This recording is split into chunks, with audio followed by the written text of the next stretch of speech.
Hey, boys and girls, Mr. Splowski here with an amazing, hilarious book. That's right, called Walter the Farting Dog. My son just got this from his grandparents for his 3rd birthday. So let's check out Walter the Farting Dog. Can you believe it's a #1 New York Times bestseller? I mean, who would want to read a book about a dog that farts, right? So I'm gonna make my slideshow a little bigger here. All right, Walter the Farting Dog by William Kotzwinkle and Glenn Murray, illustrated by Audrey Coleman. Walter the Farting Dog. Betty and Billy brought Walter home from the dog pound. Nobody wanted him, said Billy. Oh, we love him, said Betty. Well, he smells awful, said their mother. I think you'd better give him a bath. Mother walked in and said, he still smells awful. And that's when you got the first clue, the telltale bubbles in the water. He's probably just a little nervous, said Mother. His stomach must be upset. But Walter's stomach wasn't upset. Walter's stomach was fine. He felt perfectly normal. He just farted a lot. He did it when he bathed. He did it when he played with Betty and Billy. He did it everywhere in the house. He did it in the dining room. He did it in the kitchen. He did it in his sleep. Man, this dog farts a lot.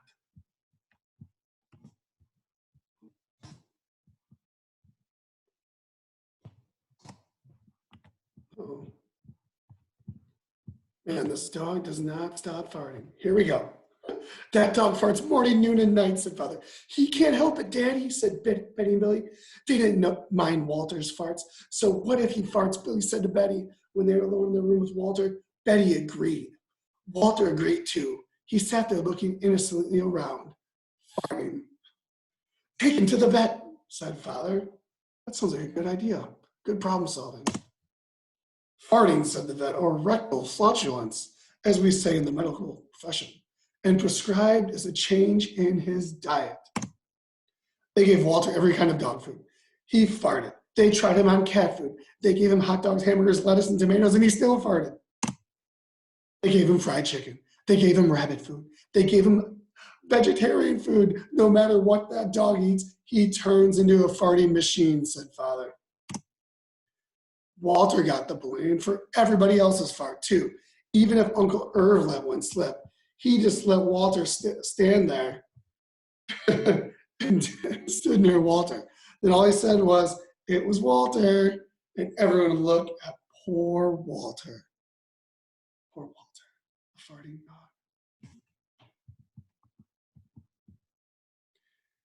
He has to go back to the pound, said Father. No, Daddy, please, begged Betty and Billy. Don't send Walter away. He goes tomorrow, said Father. They pleaded. Walter farted. It was all over. That night, Betty and Billy cried in their beds, and Walter looked at them unhappily. Oh, Walter, said Betty, you've got to stop farting because Father's going to send you back to the pound tomorrow, said Billy. Walter knew how serious of a situation this was. He would never see Betty and Billy again. He resolved to hold in his farts forever. When Betty and Billy fell asleep, he walked down the kitchen to see if there's anything around to eat. He managed to open the cupboard door with his nose and found the 25-pound bag of low-fart dog biscuits. Wow, prescribed just for him, which made him fart even more. Even though he knew they made him fart more, he couldn't resist. He ate the entire bag. Very tasty, said Walter to himself. And then he went to lay down on the couch. A gigantic gas bubble began to build inside of him. This is going to be trouble, he said to himself nervously. He was afraid of what might happen if he let it go. He thought maybe the house would explode. So he kept it in. It wasn't easy. In fact, it was torture. But he had resolved never to fart again. His future depended on it. As he lay there with his tail wrapped tightly between his legs, he heard a noise at the window.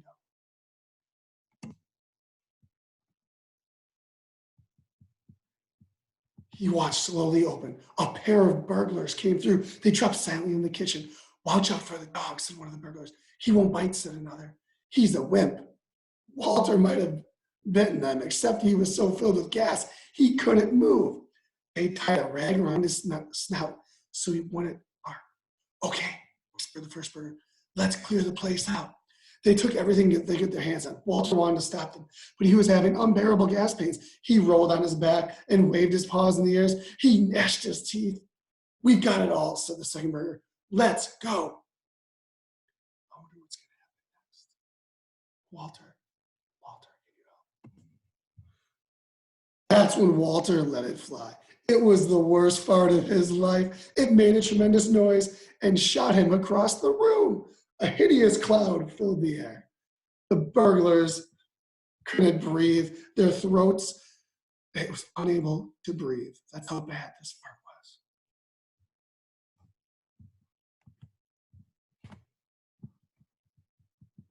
With tears in their eyes, they raced for the window. They tried to grab their bag with all the valuables in it, but their arms were too weak. Let's get out of here.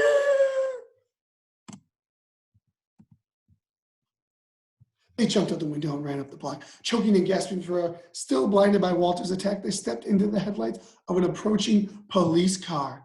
Hold it right there, said the policeman.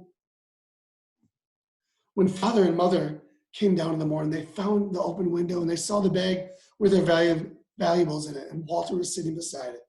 He still had the rag tied around his snot. You'd have to say he looked heroic. He saved the silverware, cried mother. He saved the VCR, cried father. Good dog, Walter. You're our dog, even if you do fart all the time. And so the family learned to live with Walter, the hero dog. And that's the end of our tale.